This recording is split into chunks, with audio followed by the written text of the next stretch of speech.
नमस्कार विद्यार्थी मित्रांनो, कालपासून आपण यूकॅरियोटिक सेलचा स्टडी सुरू केला आहे। आज आपल्याला प्लाझ्मा मेम्ब्रेनचा स्टडी करायचा आहे।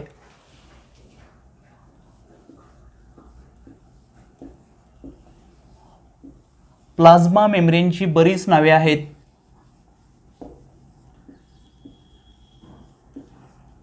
त्यालाच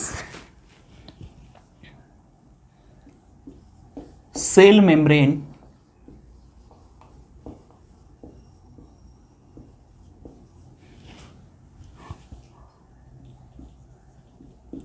बायोमेम्ब्रेन,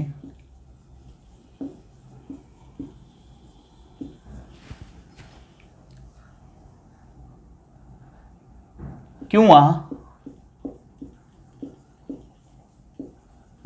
प्लाझ्मा लेमा असेही म्हणतात। आपण प्रोकॅरियोटिक सेलचा स्टडी करत असताना सेल एन्व्हलपमध्ये प्लाझ्मा मेम्ब्रेनचा थोडक्यामध्ये स्टडी केला होता। आज आपण त्याचा डिटेल स्टडी करणार आहोत आणि तो डिटेल स्टडी करण्यासाठी आपल्याला एका मॉडेलची मदत घेणे गरजेचे आहे आणि ते मॉडेल आहे फ्लूइड मोझॅक मॉडेल।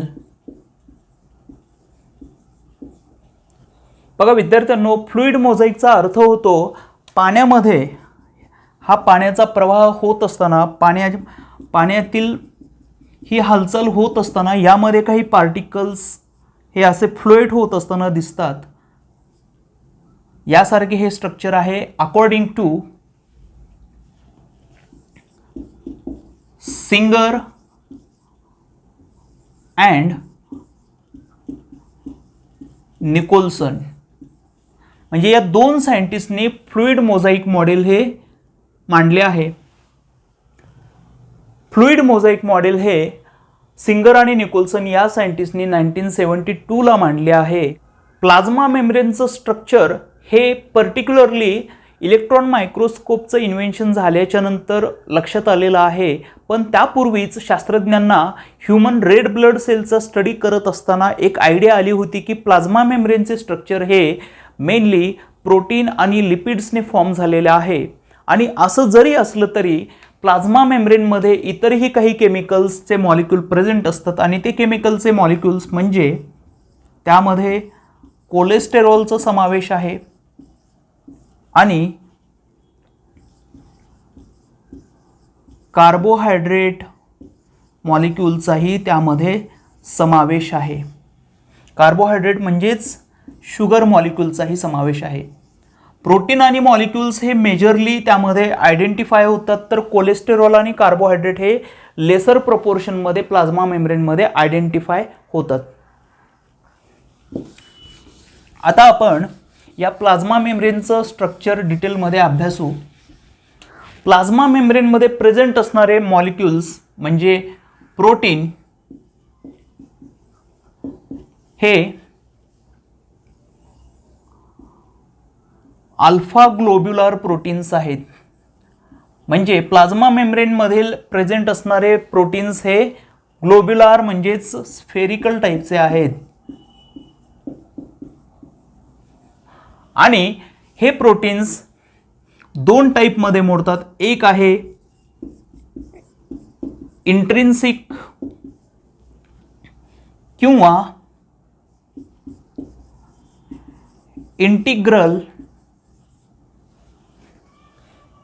प्रोटीन आणि दुसरा प्रोटीनचा प्रकार आहे एक्स्ट्रिन्सिक किंवा पेरिफेरल प्रोटीन्स। असे ते मेन दोन टाइप्सचे प्रोटीन्स प्लाझ्मा मेम्ब्रेनमध्ये दिसून येतात। प्लाझ्मा मेम्ब्रेनमध्ये प्रेझेंट असणारा लिपिड हा फॉस्फोलिपिड आहे। हा कसा लिपिड आहे? फॉस्फोलिपिड आहे आणि तो दोन पार्ट्सनी बनलेला असतो। लिपिडचा मॉलिक्युल्स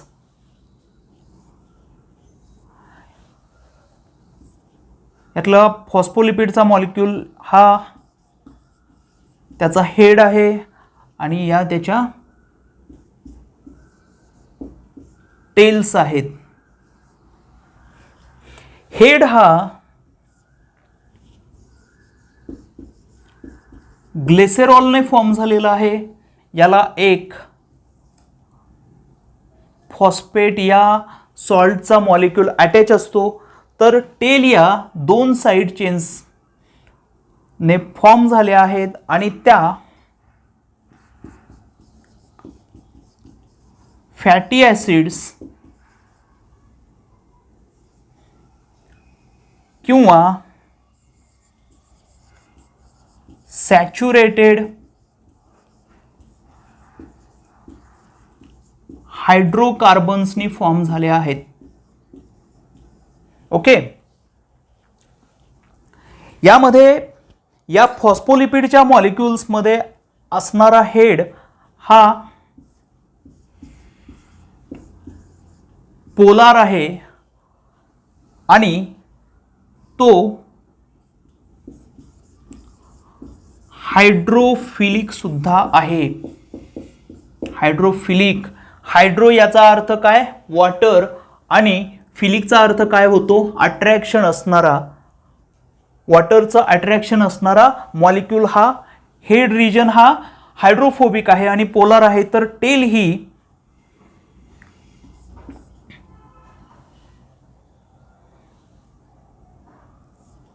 टेल ही नॉन पोलार आणि हायड्रोफोबिक आहे. हायड्रोफोबिक, हायड्रो वॉटर, फोबिक म्हणजे फोबिया असणारा, भीती, वॉटरपासून लांब राहण्याची टेंडन्सी असणारं हे रिजन आहे आणि ते म्हणजे टेल. ते नॉन पोलर आहे, हायड्रोफोबिक आहे. तर असे हे फॉस्फोलिपिडचे मॉलिक्युल्स प्लाझ्मा मेम्ब्रेनमध्ये असणारे असतात. प्लाझ्मा मेम्ब्रेनचं स्ट्रक्चर हे बेसिकली 3 लेयर्सनी फॉर्म झालेलं आहे. सर्वात प्रथम प्रोटीनचे मॉलिक्युल्स असतात, त्यानंतर लिपिड बायलेयर आणि परत प्रोटीन, असं त्यांचं एकंदर स्ट्रक्चर असतं. ते आपण अभ्यासू.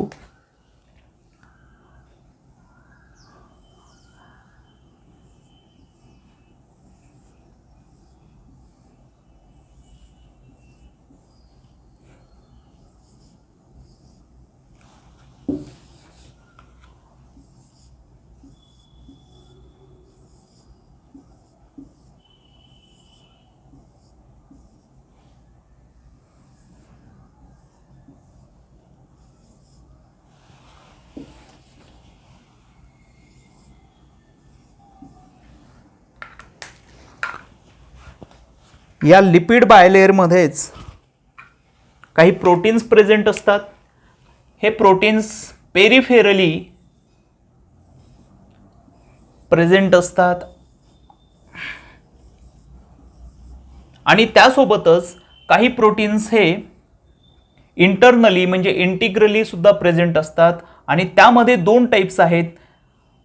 काही प्रोटीन हे असे पार्शियली एम्बेडेड असतात, पार्शियली, आणि काही प्रोटीन्स हे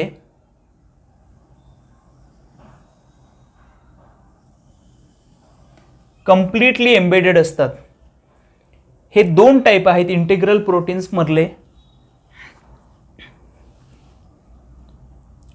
एम्बेडेड म्हणजे इथे कुठलाही स्पेस प्रेझेंट नसतो, शिल्लक उरत नाही, म्हणूनच त्यांना एम्बेडेड असे पूर्ण ठासून बसवल्यासारखं असं हे स्ट्रक्चर असतं, म्हणून यांना एम्बेडेड असे म्हणतात.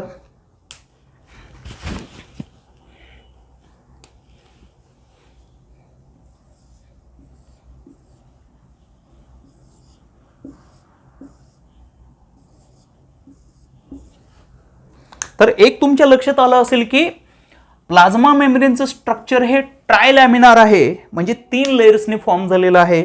सगळ्यात वरती इथे आपल्याला काय दिसते तर पेरिफेरल प्रोटीन्स आणि त्यानंतर लिपिड बायलेयर. हे जे 2 घटक दिसत आहेत हे लिपिड बायलेयर आहे आणि हा परत प्रोटीनचा भाग आपल्याला इथे दिसून येतो. हे झालं पेरिफेरल प्रोटीन्स बद्दल. पेरिफेरल प्रोटीन्स हे पेरिफेरली म्हणजे बाह्य भागामध्ये प्रेझेंट आहेत म्हणून त्यांना पेरिफेरल प्रोटीन्स म्हणतात किंवा एक्स्ट्रिन्सिक प्रोटीन्स.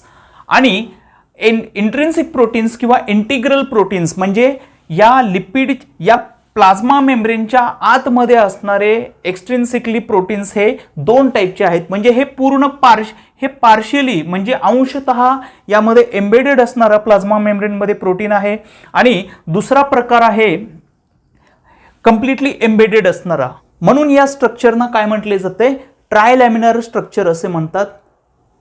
आपण अभ्यासलं की हेड ही ग्लिसरॉल पासून फॉर्म झाली आहे. याला फॉस्फेटचा मॉलिक्यूल अटॅच आहे. टेल ही दोन साइड चेनने आणि सॅच्युरेटेड हायड्रोकार्बन किंवा फॅटी ऍसिडने फॉर्म झालेली आहे.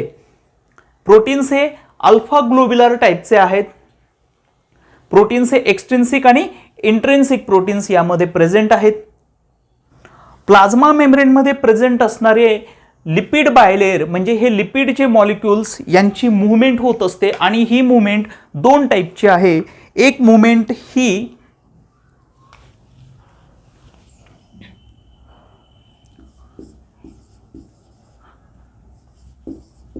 ट्रान्झिशन टाईपची आहे आणि दुसरी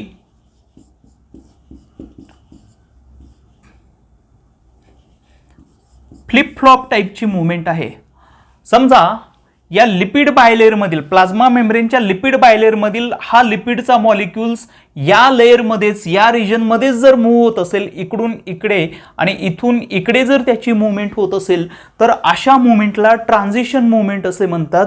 आणि समजा हा लिपिडचा मॉलिक्युल्स हा पर्टिक्युलर लेअर सोडून दुसऱ्या लेअर मध्ये जर मूव्ह होत असेल किंवा या लेअर मधील हा लिपिडचा मॉलिक्यूल इथून या दुसऱ्या लेअर मध्ये जर तो मूव्ह होत असेल तर अशा टाईपच्या मूव्हमेंटला फ्लिप फ्लॉप मूव्हमेंट असे म्हटले जाते. प्लाझ्मा मेम्ब्रेन मध्ये हे जे पेरिफेरल प्रोटीन्स प्रेझेंट आहेत हे प्रोटीन्स या हेडशी लूजली अटॅच आहेत. म्हणजे या दोघांमधील जो बॉन्ड आहे तो ब्रेक होण्याची खूप पॉसिबिलिटी आहे. प्लाझ्मा मेम्ब्रेन मधील हे जे दोन बायलेयर्स आपल्याला इथे दिसत आहेत ह्या दोन बायलेयर्स मध्ये वीक फोर्स ऑफ अट्रॅक्शन आहे. वीक फोर्स ऑफ अट्रॅक्शन आहे यांच्यामध्ये आणि यालाच वॅन्डर वॉल्स